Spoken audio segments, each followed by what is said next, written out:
இவர் பாலஸ்தீனத்திற்கு ஆதரவாக பேசக்கூடியவராக இருக்கிறார். இஸ்ரேல் என்பது புறக்கணிக்கப்பட வேண்டும் என்று சொல்றார். பெஞ்சமின் நெத்தன்யாகு நியூயார்க்குள்ள வந்தார்னா அவரை நாங்கள் கைது செய்வேன் என்று சொல்கின்றார். ஜியோனிசம் என்கின்ற கொள்கை எதிர்க்கப்பட வேண்டிய ஒரு கொள்கை என்று சொல்கின்றார். So he can travel to the US unlike a lot of other countries. Would Mayor Mamdani welcome Benjamin Netanyahu to the city? No. As mayor, New York City would arrest Benjamin Netanyahu. This is a city that our values are in line with international law. It's time that our actions are also. Even though the US is not a signatory to the ICC? No, it's time that we actually step up and make clear what we are willing to do to showcase the leadership that is sorely missing in the federal administration. உலக அரசியலில் பாலஸ்தீன பிரச்சனை மிகப்பெரிய ஒரு தாக்கத்தை ஏற்படுத்தி இருக்கிறது. பாலஸ்தீனர்களுக்கு ஆதரவாக பேசி அமெரிக்காவில் கூட ஜெயிக்க முடியும் என்கின்ற நிலை உருவாகி இருப்பது மிகப்பெரிய ஆச்சரியங்களை உருவாக்கி இருக்கிறது.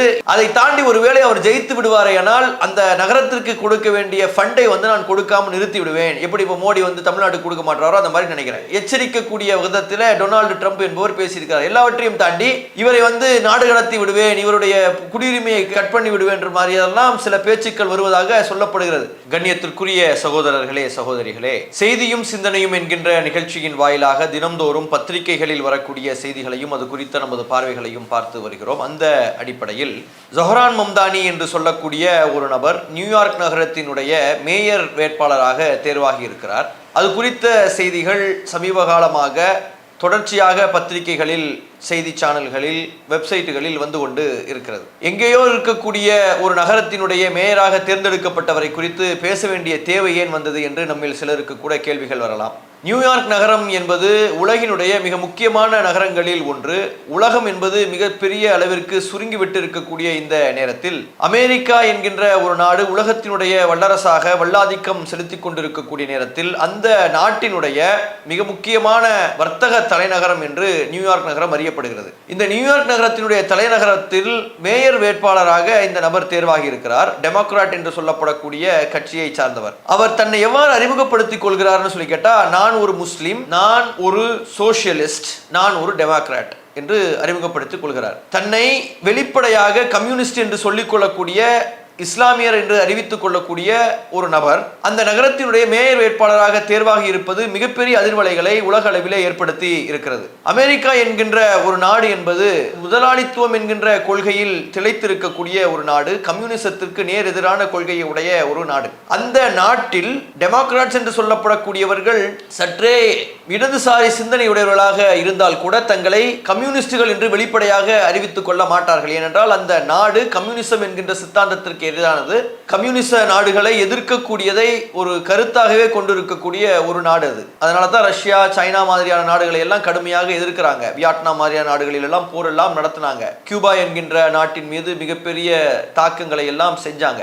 அதற்கு காரணம் அந்த சித்தாந்தம் தான். அப்படிப்பட்ட ஒரு சித்தாந்தத்தை உடையவன் என்று வெளிப்படையாக சொல்லிக் கொள்ளக்கூடிய ஒருவர் அங்கே மேயர் வேட்பாளராக தேர்வாகி இருக்கிறார். மேயர் வேட்பாளராக தேர்வாக இருப்பது பெரிய விஷயமா அப்படின்னு சொல்லி பார்த்தா, அங்க மேயர் வேட்பாளர்களுக்கு இங்க மாதிரி ஒரு கட்சியினுடைய தலைவர் கொடுக்கக்கூடிய ஒரு இது இல்ல. அங்க இப்போ 2-3 பேர் அங்க தேர்தலில் போட்டியிடணும் சொல்லி ஆவரப்பட்டாங்கன்னா அவங்களுக்குள்ள ஒரு ஓட்டெடுப்பு நடக்கும். அந்த ஓட்டெடுப்பில் யார் அதிக ஓட்டுகளை வாங்குகிறாரோ அவர் தான் அங்க வேட்பாளராக தேர்ந்தெடுக்கப்படுகிறார். அப்ப 50% மக்களினுடைய ஓட்டுகளை வாங்கி இவர் அங்க வேட்பாளராக தேர்வாகி இருக்கிறார். சமீபத்தில் அவங்களுடைய உள்கட்சி சார்ந்த தேர்தலில் இப்போ இவர் தற்போது மேயராக இருக்கக்கூடியவரை எதிர்த்து போட்டி போட போகிறார். இதுல மிக முக்கியமான விஷயம் என்ன அப்படின்னு சொல்லி கேட்டா, இவருடைய கருத்துக்கள், சித்தாந்தங்கள் எவ்வாறு வெற்றி பெற செய்தது என்பது மிகப்பெரிய ஒரு ஆச்சரியத்தை ஏற்படுத்தி இருக்கிறது. இவர் பாலஸ்தீனத்திற்கு ஆதரவாக பேசக்கூடியவராக இருக்கிறார். எந்த அளவுக்கு பேசுகிறார் என்றால், இஸ்ரேல் என்பது புறக்கணிக்கப்பட வேண்டும் என்று சொல்றார். பெஞ்சமின் நெத்தன்யாகு நியூயார்க்குள்ள வந்தார்னா அவரை நாங்கள் கைது செய்வேன் என்று சொல்கின்றார். ஜியோனிசம் என்கின்ற கொள்கை எதிர்க்கப்பட வேண்டிய ஒரு கொள்கை என்று சொல்கின்றார். வெளிப்படையாக பாலஸ்தீனர்களுக்கு ஆதரவாக பேசக்கூடியவராக இருக்கிறார். பெரிய வார்த்தைகளை சொல்றார். பெஞ்சமின் நெத்தன்யாகுவை கைது செய்வேன் என்று ஒரு அமெரிக்காவினுடைய மேயர் வேட்பாளர் சொல்வது என்பது மிக முக்கியமான விஷயமா. Mayor Mamdani, would you welcome Prime Minister Netanyahu to New York City for whatever he comes for, given the US is not a signatory to the ICC, so he can travel to the US unlike a lot of other countries? Would Mayor Mamdani welcome Benjamin Netanyahu to the city?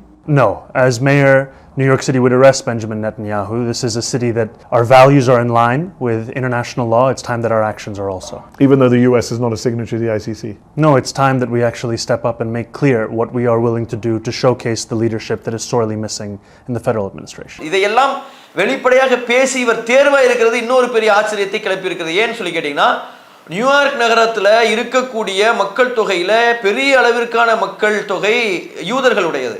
அதையும் தாண்டி இவர் ஜெயித்திருக்கிறது தான் மிகப்பெரிய ஒரு ஆச்சரியம். உலக அளவில் யூதர்கள் வாழக்கூடிய நகரங்களில் அதிகமாக யூதர்கள் வாழக்கூடிய இரண்டாவது மிகப்பெரிய நகரம் என்று நியூயார்க் நகரம் கருதப்படுகிறது. உலகினுடைய வர்த்தக தலைநகரம், மிகப்பெரிய நிறுவனங்களினுடைய தலைநகரமாக நியூயார்க் நகரம் என்பது இருந்து கொண்டு இருக்கிறது. இப்படிப்பட்ட நியூயார்க் நகரத்தில் இவர் எப்படி ஜெயித்தார் என்பதே மிகப்பெரிய ஆச்சரியத்தை உருவாக்கி இருக்கிறது. இவர் சொல்லக்கூடிய மற்ற கருத்துக்கள் என்ன அப்படின்னு சொல்லி பார்த்தீங்கன்னா, நான் இலவசமாக எல்லோருக்கும் வீடு தருவேன், இலவசமாக பஸ் பாஸ் தருவேன்னு சொல்லி சொல்றார். இலவச பஸ் பாஸ், இலவச வீடு பெரிய பணக்கார நாட்டினுடைய ஒரு பணக்கார நகரத்துல தேவைப்படுமான்னு சொல்லி கேட்டா தேவைப்படுறதுனால தான் அவர் ஜெயிச்சது போல தெரிகிறது. அப்ப அங்க ஏராளமான ஏழை மக்களும் இருக்கிறார்கள். அந்த ஏழை மக்கள் கவனிக்கப்படாமல் இருக்கிறார்கள். இவர்களை இவர் கையில் எடுத்து வெற்றி பெற்றிருக்கிறாரோ என்று தோன்றுகிறது. ஆனால் இதற்கு முன்னாடி நடந்த அமெரிக்க அதிபர் தேர்தலில் இந்த ஏழை மக்கள் அதிபர் ட்ரம்புக்கு ஓட்டு போட்டவங்க பெரும்பான்மையானவர்கள். நியூயார்க் நகரத்தில் பெருவாரியான ஓட்டுகள் வித்தியாசத்தில் ட்ரம்ப் வெற்றி பெற்றார். அந்த நகரத்தில் வேட்பாளர் இவ்வாறு தேர்வாகி இருக்கிறது மிகப்பெரிய ஒரு ஆச்சரியத்தை ஏற்படுத்தி இருக்கிறது. இவர் சும்மா ஒரு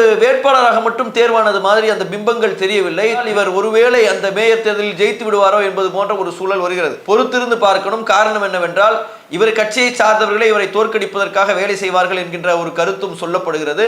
ஜெயிப்பது அத்தனை எளிமையாக இருக்க போவது இல்லை.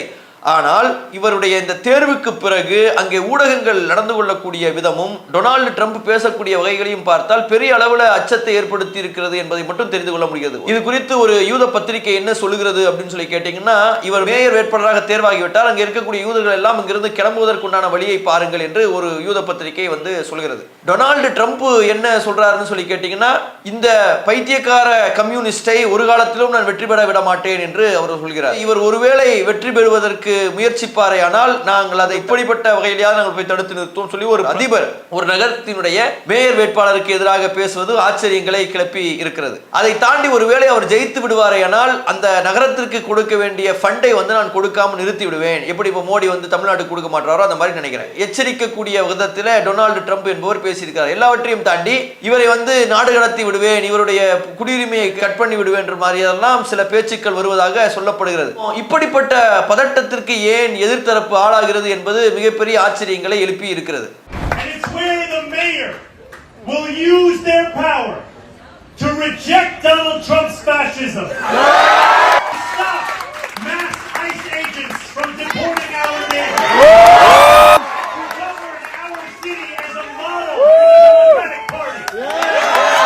இவர் மார்ட்டின் லூதர் கிங் என்று சொல்லக்கூடிய அமெரிக்காவினுடைய மிக முக்கியமான தலைவராக கருதப்பட்டவருடைய கருத்துக்களை ஆதரித்து பேசுகிறார். அவர் குறித்து ஆய்வுகளை செய்தவராக இவர் அறியப்படுகிறார். எல்லாவற்றிற்கும் மேலாக அங்கே முகமது கலீல் என்று சொல்லக்கூடிய ஒருவர் கைது செய்யப்பட்டு பல நாட்களாக ஜெயிலில் இருக்கிறார். அவருக்கு ஆதரவாகவும் பேசுகிறார்.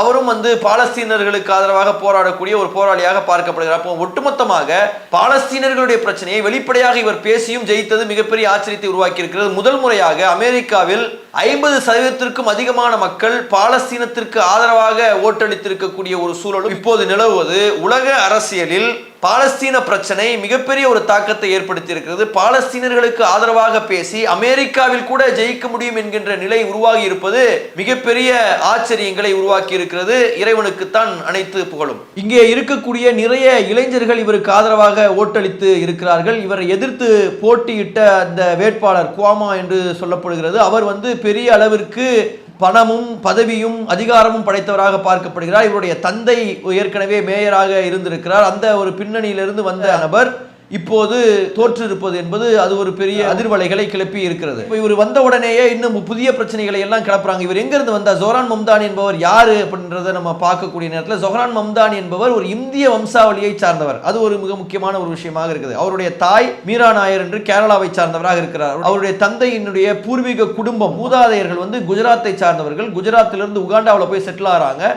இவர் உகாண்டாவில் தான் பிறக்கிறார். மீரா நாயர் என்பவருக்கும் முகமது மம்தானி என்று சொல்லக்கூடிய ஒரு முஸ்லீமுக்கும் பிறந்த ஒரு நபராக இருக்கிறார். இவர் தன்னை முஸ்லீம் என்று வெளிப்படையாக சொல்லிக் கொள்ளக்கூடியவராகவும் இருப்பது, இஸ்லாமியர்களின் மத்தியிலே போய் நின்று பேசுவது, பள்ளிவாசல்களில் போய் பேசுவது. இப்போ இதே நேரத்தில் அவர் யூதர்களுக்கு ஆதரவாகவும் பேசுகிறார். யூதர்களுக்கு ஆதரவாக பேசுறாருன்னா யூதர்கள் அனைவரும் கெட்டவர்கள் இல்லை, நான் இஸ்ரேலை எதிர்க்கிறேன், நடுநிலையான யூதர்கள் என்பவர்கள் இருக்கிறார்கள், இஸ்ரேலினுடைய இந்த ஜெனசைடல் ஆக்டிவிட்டீஸை பல பேர் ஆதரிப்பது இல்லை, பலர் வந்து எதிர்க்கிறார்கள், பெஞ்சமின் நெத்தன்யாகுவுக்கு எதிராக பல யூதர்கள் இருக்கிறார்கள் என்கின்ற ஒரு விஷயத்தை எல்லாம் வந்து இவர் சொல்லக்கூடியதாக ஒரு காட்சிகளை நம்ம வந்து பார்க்கிறோம். இவருடைய விஷயத்தை எதிர்த்து இன்னைக்கு வந்து நிறைய பிரச்சாரங்களை வந்து பண்ணிக்கிட்டு இருக்கிறாங்க. இவர் எப்படிப்பட்டவர், இவர் ஒரு வேளை தேர்வானால் நல்லபடியாக நடப்பாரா என்பதெல்லாம் இறைவனுக்குத்தான் வெளிச்சம். ஆனால் சூழல்கள் இன்னைக்கு மாறிக்கொண்டிருப்பதை நம்மால் பார்க்க முடிகிறது. பாலஸ்தீனர்களுக்கு எதிராக ஒரு அயோக்கிய கூட்டம் செய்து கொண்டிருக்கக்கூடிய அத்துமீறல்களை உலகம் கவனிக்கிறது. பொதுமக்களுக்கு மத்தியில் இது மிகப்பெரிய ஒரு தாக்கத்தை ஏற்படுத்தி இருக்கிறது. ஐரோப்பிய நாடுகளில் பாலஸ்தீனர்களுக்கு ஆதரவாகவும் இஸ்ரேலுக்கு எதிராகவும் மிகப்பெரிய போராட்டங்கள் நடைபெற்று கொண்டு இருக்கிறது. உலக அளவில் இஸ்ரேலினுடைய பெயர் கெட்டு குட்டிச்சவராகி இனிமேல் இவர்கள் வெளியே வந்து தங்களுக்கு எந்த விதமான மரியாதையோடும் பேச முடியாது என்கின்ற ஒரு நிலைமை என்பது இன்றைக்கு உருவாகி இருப்பதை நாம் வெளிப்படையாக பார்க்கிறோம். இந்த நேரத்தில் தேர்தல் வேட்பாளராக இவர் தேர்ந்தெடுக்கப்பட்ட ஒரு சூழலும் நம்மால் பார்க்க முடிகிறது.